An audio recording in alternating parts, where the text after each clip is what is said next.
Hello friends.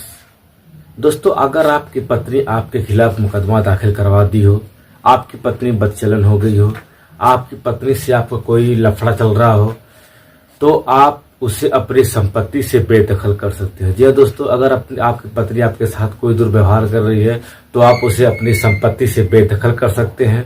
और दोस्तों, अगर आपकी बहू, आपके बेटे अगर आपके साथ कोई बदतमीजी या कोई आपके साथ दुर्व्यवहार कर रहे हैं तो उनको भी आप अपनी संपत्ति से बेदखल कर सकते हैं। मैं इस वीडियो के अंतर्गत वो सारे प्रोसीजर बताऊंगा जिसके अंतर्गत किसी पत्नी को, किसी महिला को, किसी बेटे को, किसी बहू को आप किस तरह से अपनी संपत्ति से बेदखल कर देंगे, उसके क्या क्या प्रोसीजर है, सारी मैं इस वीडियो के अंदर डिस्कस करने वाला हूं। तो कहीं मत जाइए दोस्तों, वीडियो के साथ लास्ट तक बने रहिए। इसमें आप वो सारी जानकारी हासिल हो जाएगी जिससे कि आप अपने पति, अपने पुत्र, अपनी बहू, अपने बेटी, अपने बेटों से परेशान है तो इस वीडियो को जरूर देखिए। दोस्तों, मैं जानकी निषाद एडवोकेट आप सभी के अपने पसंदीदा YouTube channel law education GK में स्वागत करता हूं। दोस्तों, अगर आपको वीडियो पसंद आए तो लाइक कर लीजिए, चैनल को सब्सक्राइब कर लीजिए और हो सके तो शेयर कर दीजिए। चलो दोस्तों, वीडियो को शुरू करते हैं। दोस्तों, अगर आपकी पत्नी आपके साथ लड़ाई झगड़े, आपके साथ झगड़ा करके मायके में रह रही हो और आपने उसको संपत्ति से बेदखल करना चाहते हैं तो दोस्तों, मैं इस 3-4 टिप्स बताऊंगा जिसके अंतर्गत अगर आप फॉलो कर लेते हैं तो आप अपनी पत्नी को संपत्ति से बेदखल कर सकते हैं। जी दोस्तों, अगर सास ससुर को बहू परेशान कर रही हो, प्रताड़ित कर रही हो, खाना पानी नहीं दे रही हो, घर में रहने नहीं दे रही हो, तो उस बहू को भी सास ससुर अपनी संपत्ति से बेदखल कर देते हैं। तो दोस्तों, मैं 3 प्रोसेस यहाँ पर बताऊंगा, इसके आधार पर आप किसी को भी अपनी संपत्ति से बेदखल कर सकते हैं। नए कानून के अंतर्गत कई सारे ऐसे प्रावधान कर दिए गए हैं जो कि अब नया कानून आ रहा है, उसके अंतर्गत आप आसानी से कोई भी कार्य कर सकते हैं। दोस्तों, तो सबसे पहली बात, अगर आपकी कमाई हुई संपत्ति है, दूसरी अगर आपकी खानदानी संपत्ति है। 2 तरह की संपत्ति दोस्तों होती है, पहली तो कमाई हुई संपत्ति होती है और दूसरी खानदानी संपत्ति होती है। तो दोनों में कैसे बेदखल करें, इन सारे प्रोसीजरों को मैं इसके अंतर्गत डिस्कस करने वाला हूं। दोस्तों, सबसे पहली बात, अगर आप अपनी बहू को, अपनी पत्नी को या किसी भी ऐसे व्यक्ति को अपनी संपत्ति से बेदखल करना चाहते हैं तो दोस्तों, सबसे पहले अगर आप किसी भी व्यक्ति को संपत्ति से बेदखल करना चाहते हैं तो उसके लिए आप एसडीएम ऑफिस में जाएं। एसडीएम ऑफिस में जाकर एक एप्लीकेशन तैयार करें। एप्लीकेशन दोस्तों आप अपने लॉयर के माध्यम से भी तैयार करवा सकते हैं, किसी वकील को तैयार करा सकते हैं या खुद आप कर सकते हैं। मैं इसमें बताऊंगा कि कैसे कैसे एप्लीकेशन लिखना होता है। दोस्तों, सबसे पहले आप पेज के ऊपरी भाग में लिखेंगे सेवा में, फिर उसके बाद लिखेंगे श्रीमान एसडीएम महोदय या उप जिलाधिकारी महोदय जनपद फला, यानी जिस जिले से होंगे आप उस जिले का नाम लिखेंगे और लिखेंगे विषय में दोस्तों लिखेंगे कि मैं अपनी बहू या पत्नी या बेटे या बेटी को अपनी संपत्ति से बेदखल करने के संबंध में, यहां तक हो गया। पहले लिखेंगे सेवा में, फिर उससे एसडीएम साहब का नाम लिखेंगे, फिर विषय लिखेंगे कि मैं फला व्यक्ति को अपनी संपत्ति से बेदखल करना चाहता हूं। अब लिखेंगे नीचे महोदय, अब लिखेंगे महोदय, अब निवेदन है कि अपना पूरा एड्रेस दीजिए, आप जो भी आपका नाम है, नाम पता सब कुछ अपना एड्रेस दीजिए। निवेदन है कि ये हो गया। अब उसके बाद दोस्तों, उस व्यक्ति को मेंशन कीजिए जिनको आप संपत्ति से बेदखल करना चाहते हैं, अपनी पत्नी को, अपने बेटे को, अपनी बहू को, उनका नाम मेंशन करिए। अब उसमें कारण बताइए कि आप क्यों उनको अपनी संपत्ति से बेदखल करना चाहते हैं, उस कारण को भी जिक्र कीजिए।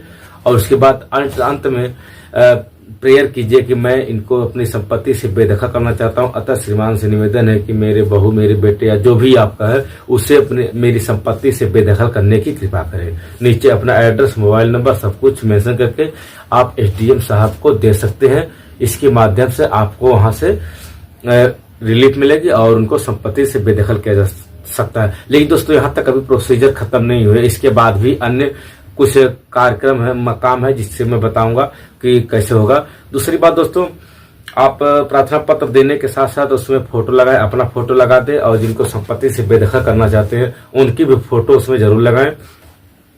दोस्तों, उसको रिश्ता भी बताएं कि आप किस रिश्ते को बेदखल करना चाहते हैं। आप अपनी बहू को बेदखल करना चाहते हैं, अपने पुत्र को बेदखल करना चाहते हैं, अपनी पत्नी को बेदखल करना चाहते हैं। उसमें लिखे कि मैं पति पत्नी या ससुर बहू इस तरह का रिश्ता लिखे, ताकि रिश्ते का आसानी से हो सकता है।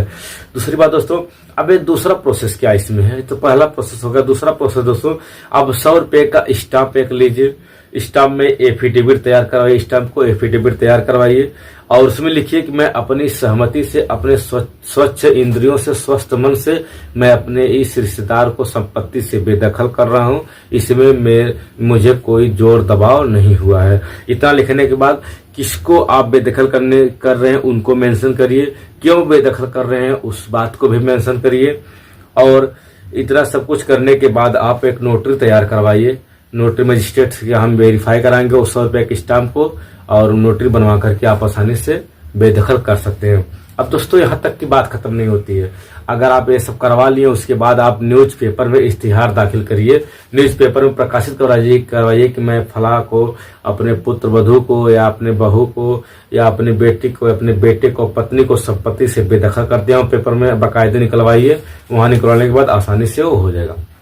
अब दोस्तों बेदखल करने के बाद अगर वह आपकी संपत्ति पर अवैध रूप से रह रहा हो, जैसे मान लीजिए आपने अपनी बहू को बेदखल कर दिया, आपके साथ मानसिक क्रूरता करती थी, बेदखल कर दिया, बहू बेटे को बेदखल कर दिया है, लेकिन वह फिर भी उसके बाद भी आकर आपकी संपत्ति में रह रही है, आपके घर में, परिवार में जहां भी रह रही है, तो आप उसके लिए पुलिस में एप्लीकेशन लगाकर उसके खिलाफ मुकदमा भी दर्ज करवा सकते हैं। यह नए कानून के अंतर्गत नए प्रावधान आ गए हैं।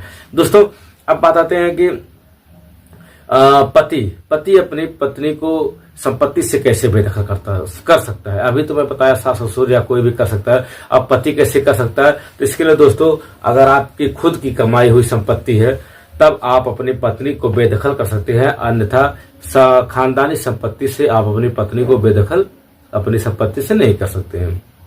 दोस्तों एक और बात होती है, सास ससुर हो चाहे पति हो, कोई भी व्यक्ति हो, अगर वह किसी को बेदखल करना चाहता है तो वह एक वसीयत कर सकता है।